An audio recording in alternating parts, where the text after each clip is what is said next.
Kuki iyo hari umuntu uzamuye ijwi ashaka kwereka amahanga ko FPR yakoreye abanyarwanda ubwicanyi bw'indengakamere, aho umuntu yatanga urugero nk'abanyamakuru Judy Riva, Charles Onana n'abandi, kuki hari abanyarwanda cyane cyane abo mu bwoko bw'abatutsi bahaguruka bagasara bagasizora ngo bapfobeje jenoside y'abatutsi cyangwa ngo barayihakana, nuko bakajya mu nkiko bagatukana muri mass media ibintu bigacika?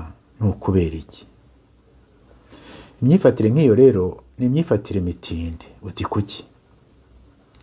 Icyambere, uba ushaka guhonyora ukuri, c'est un affront contre la vérité. Aho gusakuza n'umuvundo, erekana witonze kandi utuje ko FPR bayibeshyera. Niba kandi ubona ukuri kugutsinda, emera utsindwe bya kigabo, wirwana n'ukuri. Icya kabiri, ni ugucurika umutima n'ubwenge ubishaka rwose. C'est une faillite volontaire de la raison, de l'intelligence et de l'humanité. Kuvuga akababaro k'abahutu ntibivanaho akababaro k'abatutsi. Yemwe no kwerekana ko habayeho jenoside y'abahutu ntibivanyeho jenoside yakorewe abatutsi. Icya gatatu, ni ugutoteza ubwiyunge mu banyarwanda. Vous dressez sciemment une barrière à la réconciliation. Turazi neza akababaro k'abatutsi, nyamara kandi bari basakuza cyane wasanga atari nabo bahekuwe kurusha abandi. Ariko rero iyo wirengagije akababaro k'abahutu uzi neza amabi yabakorewe, uba ushyira ibihato bikomeye mu bwiyunge bw'abanyarwanda. Icya kane, ibi byose mvuze hejuru iyo ubiteranije byitwa ko uriho uhungeta Imana. C'est une persécution contre Dieu. Ibyo rero bikaba byakwatsa uburakari bw'Imana. Yenda baba bibwira ko bagirira neza abatutsi, ariko ni ukwibeshya. Ndumva abanyarwanda bose cyane cyane ariko abo mu bwoko bw'abatutsi bareba kure, bari bakwiye guhagurukira icyarimwe bakajya barwanya imyifatire nk'iriya. Mwirirwe kandi muramuke. Ndabyibuka twari duteraniye ahantu bita Idetimorde mu Budage imyaka 25 irashize. Twari abahutu, abatutsi n'abazungu b'i Burayi ariko babaye mu Rwanda. Twarimo abihaye Imana, abapadiri, abapastori n'abarayiki. Twamaze icyumweru dusenga dusabana, ariko ku munsi wa nyuma habaye ikintu gisa n'igitangaza. Abatutsi baturutse mu Rwanda, bamwe bari n'inshuti zacu twari dutuye tuziranye, batubwiye inzira y'umusaraba banyuzemo muri jenoside. Babivuga ariko nta nzika nta rwango wumvaga mu mitima yabo. Batubwiye ubugome bw'abakorewe hamwe n'ababo. Abahutu baraho amarira atemba mu maso, bamwe bararira, abandi barapfukama bavuga bati abatutsi muri hano rwose tubasabye imbabazi kubera ubugome bw'indengakamere abacu babakoreye. Abatutsi baraho bibagera ku mutima, maze bamwe barahaguruka baza guhoza no guhobera abo bahutu bababwira bati uwo mubabaro wanyu no kudusaba imbabazi bitugeze ku mutima. Bati rwose imitima yacu turumva iruhutse. Bati byongeye kandi abatutsi natwe twagombye gusaba imbabazi abahutu.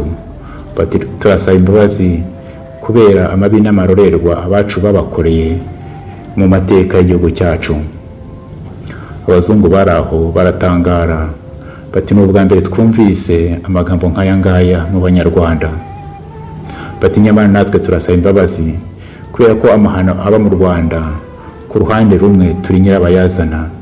Bati rwose turasaba imbabazi kubera ko ibihugu byacu byatereranye abanyarwanda mu bihe bikomeye by'amateka yabo. Ibyo birangiye turicara turaceceka. Hashize akanya hari umuntu uhagurutse aravuga ati ibi ngibi bibaye hano ni igitangaza Imana idukoreye. Ati rwose twagombye kubishyira mu nyandiko tugashishikariza abanyarwanda bene wacu kunamira akababaro ka buri wese, guhagarara mu cyuho no gusaba imbabazi. Iyo nyandiko twayise Confession de Detimorde. Detimorde naho ngaho twari duteraniye. Mufite kuyisanga mu ndimi nyinshi ku rubuga rwayo confession-de-timorde.com.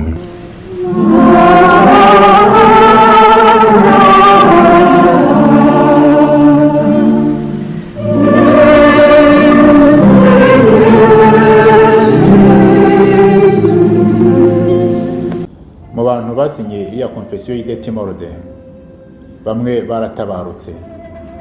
Murambasabira ngo Imana ibahe iruhuko mu bayo. Igisohoka mu mpera z'umwaka w'1996 yakiriwe ku buryo butandukanye mu Bahutu, mu Batutsi no mu banyamahanga. Ubwo bamwe bayishimaga bati niyo nzira nyakuri u Rwanda rwagombye kunyura, abandi barayirwanyaga, harimo abapadiri n'abasenyeri bamwe. Hari n'abambwiye ngo kuri Radio Rwanda icyo gihe batangaje confession y'Abahutu, iy'Abatutsi barayihorera. Rwose ndemera ko iriya confession y'Ide-Timorde ifite kubera abanyarwanda inganzo y'ubwiyunge, bakava mu kangaratete ko guhora bitana ba mwana imbere y'amahano yabaye mu Rwanda. Wigira ubwoba bwo gutega amatwi akabaro kundi maze ureke kakugere ku mutima. Nawe kandi wigira ubwoba bwo kuvuga akabaro kawe, nta rwango, nta nzika. Wigira ubwoba bwo gusaba imbabazi abo wakomerekeje.